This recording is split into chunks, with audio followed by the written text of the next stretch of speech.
Hello again. I wanted to talk to you guys about something that I may have touched on a long time ago. People ask, don't have all the answers, but I tell people when they ask me a question I don't know, I tell them I'll look into it and I'll get back, and I usually do. What I wanted to talk to you guys about is a couple of things. If you look at the history of the Anunnaki and Enlil, genetic editing, chromosome 2 anomaly, fused in the middle, you'll realize a couple of things. You'll learn that while we are all Homo sapiens, different divisions of us were created differently. The Asian population, the black population, the white population, they'll have you believe it's one giant human race. It isn't. We are different. Now, you're going to come at me and you're going to tell me that's incredibly racist, that's incredibly this and that. I'm not saying anything of that nature, so don't put that on me. What I will tell you is this, is that Asian people do not have the genetic component in order to process milk, or many of them don't. They can't produce that. They can't digest it. You have black people with sickle cell. There's a host of white diseases. We're all trying to figure this out together. But one of the things I get a lot is, can you do something, Micah? Can you do something on Rh negative blood? I'm Rh negative blood, by the way. Both my parents were positive, or are positive. Therefore, if you do a Punnett square like they teach you in high school, you realize that one of your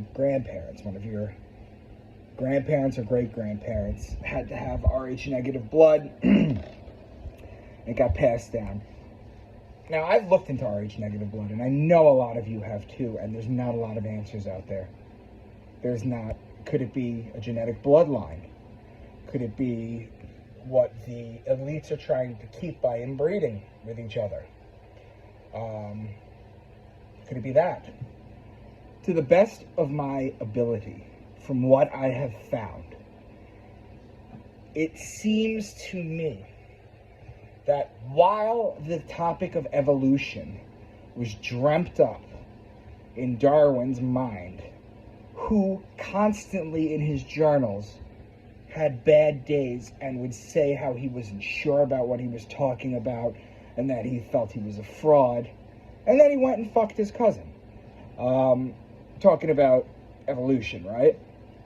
The idea of evolution is stupid. However, it does play a part. So it's kind of like the Bible being the greatest book ever, but not if you take it literally. Evolution plays a part, but not if you take it as the whole that he sold it as. What is Rh negative blood? Well, to the best of my ability, from what I've found, hopefully you guys could do a little bit more digging into this, but I've found that Rh negative blood was created. And what Rh negative blood basically is, it's a missing protein off the cell, is what it is. I've talked about this in videos for women who, a lot of you women, you try and get pregnant with your husband or your boyfriend or whatever, and you miscarry. And it happens a bunch, and you start to feel like it's your fault. And I'm the first person to tell you that a woman gets her blood checked, but they never test the men for rhesus negative. Because what happens is, when you are a man who's rhesus negative with a positive woman, or vice versa, what happens is the woman's body will reject it as a foreign entity, and you have to take a shot of something called Rogam in order to make it work. But what is rhesus negative? Let me finally get to this. To the best of my ability, it seems like it's an evolutionary tactic in order for people to protect themselves more virulently against toxoplasmosis. Now, I've talked about toxoplasmosis before.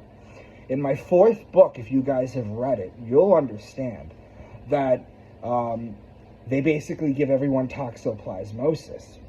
What is toxoplasmosis? Well, if you've ever been a pregnant woman and they tell you not to clean cat litter, there's a reason for that. It's because toxoplasmosis is a parasite that worms its way into your brain. One of the side effects that it has, because many poor people have it, so you got like toxoplasmosis and HPV. Basically, if you're sexually active, everyone has HPV. Just your immune system fights it off. And when your immune system gets weaker, things like shingles from the shingles from the chickenpox vaccine, or your chickenpox, because the varicella vaccine virus is still in you, things of that nature. Everybody has HPV, and almost everybody has toxoplasmosis. What toxoplasmosis does is it accentuates the part of your brain that makes you more of a risk taker.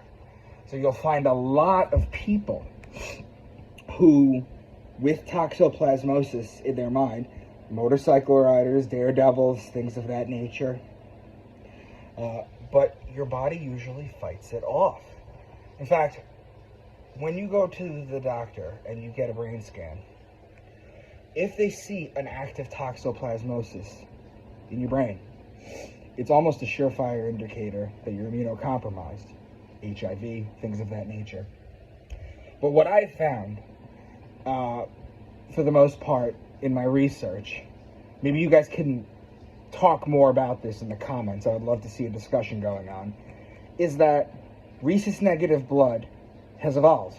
Maybe it was created, but it was evolved to the populace in order to protect them against toxoplasmosis. Many of the poor people have it. They did a study on rats. They infected them with toxoplasmosis. And what they found when they did this is it's the same thing with animals as with humans. I just told you about the daredevil, right? The thrill seekers. What toxoplasmosis does in rats is it makes them not afraid of the cat's urine. And in turn, they end up getting killed. When a cat marks its territory and the rat would smell it and get fear, toxoplasmosis blocks that, so they become fearless. It's the same thing with people. And from what I gather, rhesus negative blood is to protect people against toxoplasmosis.